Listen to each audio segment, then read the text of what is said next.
Good morning. Welcome back to Indian Relief Features. In yesterday's class, we have seen about the formation of Himalayas 200 million years ago. After the formation of the Himalayas, at the foot of the Himalayas, there formed a shallow basin, a shallow valley, a shallow deep was formed at the foot of the Himalayas. If you observe, after the Himalayas formed 200 million years ago, they formed a shallow basin, a shallow deep at the foot of the Himalayas. And already yesterday we have seen Himalayas gave birth to many perennial rivers.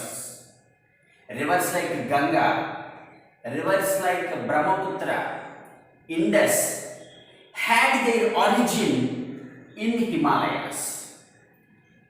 And all these great perennial rivers, through their flow, brought valuable alluvial soil through their flow continuously for millions of years and filled this valley, filled this shallow basin with the most fertile alluvial soil, with all the materials what they brought through their flow.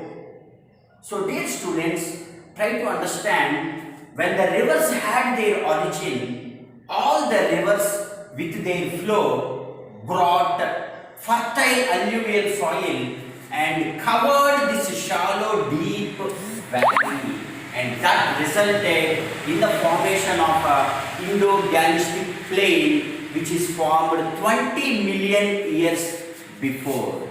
20 million years before, the Indo-Gangetic plain was formed.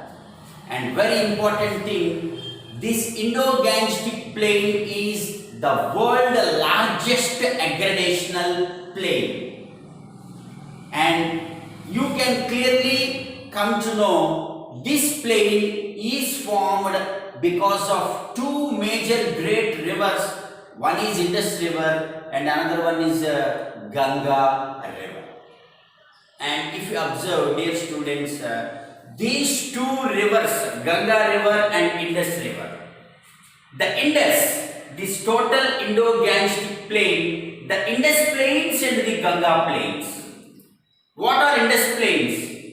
The land which was drained with the Indus rivers and its tributaries is called as Indus plains, and the land which is drained with the Ganga River and its tributaries are called as Ganges plains, and combinedly it is called as Indo-Gangetic plain, which stretches from Pakistan to Arunachal Pradesh here, Indo-Gangetic plains. Indus and its 5 tributaries, very important: Ravi, Bias, Chenab, Jhelum, Sutlej. These are the 5 important tributaries of river Indus. All these tributaries flow through this part to the western part, and most of the Indus plains are located in Pakistan. Only a part of Indus plain are in Punjab and Haryana.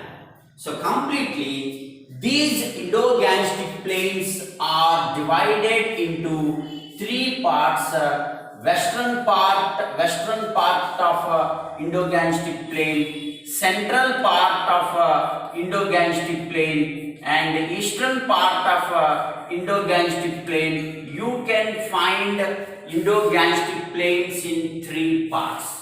If you observe, the western part, which is drained by river Indus and its tributaries, river Indus and its tributaries. With all these tributaries of river Indus, this part has been drained, and this part is called as Indus Plains. So this is the western part of Indo-Gangetic Plain, which covers Punjab and Haryana, and which is drained by the tributaries of river Indus, Ravi, Beas, Chenab, Jhelum and Satluj.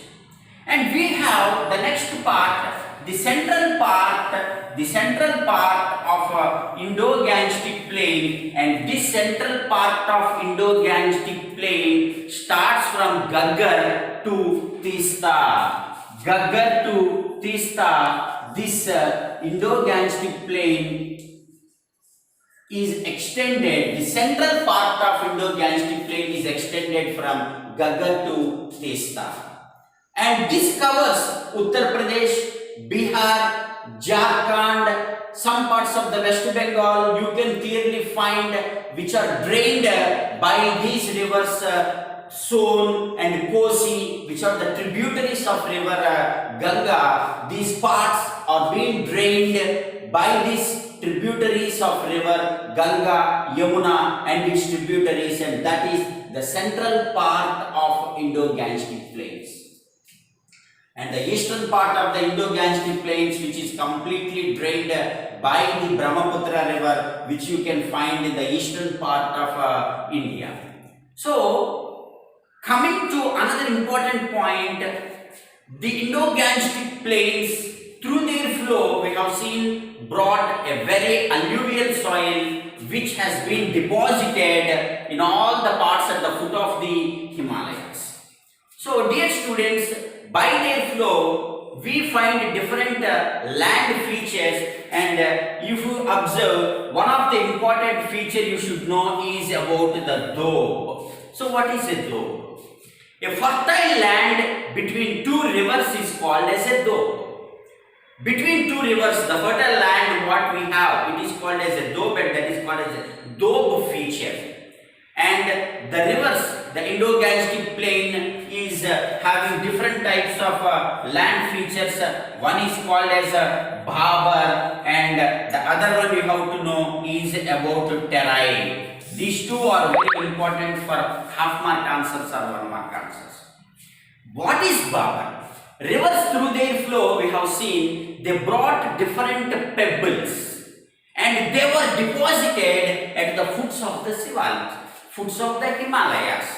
So, the pebble-studded zone, the area which is filled with the pebbles, with the small stones, which is porous in nature, small holes, which is porous in nature, is called as Bhabar. A pebble-studded zone which is filled with the pebbles, which is porous in nature, is called as the Bhabar. That is a land feature. And under the ground of the Bhabar, many rivers have their stream, and they emerge out of this Bhabar, making the area a marshy tract, a swampy marshy tract. Burada nelaga, some of the parts is covered, and that is called as Terai, which is very important, marshy tract, a swampy marshy tract, which is a wet piece of land. So, dear students, so this part of Terai, what we have seen, it is used by people after India got independence. Many people were migrated, and this Terai has been used for agricultural purposes. So, these are the two important land features what we come across. A small part of the lesson, Indo-Gangetic Plain. I conclude the lesson with the important points. Indo-Gangetic Plain formed after the formation of the Himalayas by filling up all the shallow deep, the rivers through their flow. They brought different alluvial soils and different sediments of rocks, and they were filled here at the foot of these Himalayas, and that resulted in the formation of the Indo-Gangetic Plains. And we have seen the tributaries of river Indus, very important answer. And three parts of the Indo-Gangetic Plain, western part, central part and the eastern part, and other important answers answers. What is a doab? 1 mark answer. A fertile land between two rivers is called as a doab. What is Babar? Pebble-studded zone is called as Babar, that is porous in nature, and Terai, it is a marshy tract. So this is the about Indo-Gangetic plains, and go through the textbook very clearly, and each and every line you understand very clearly and write notes on your own. So tomorrow we will see about another important relief feature, Peninsular Plateau. Thank you very much. Have a great day.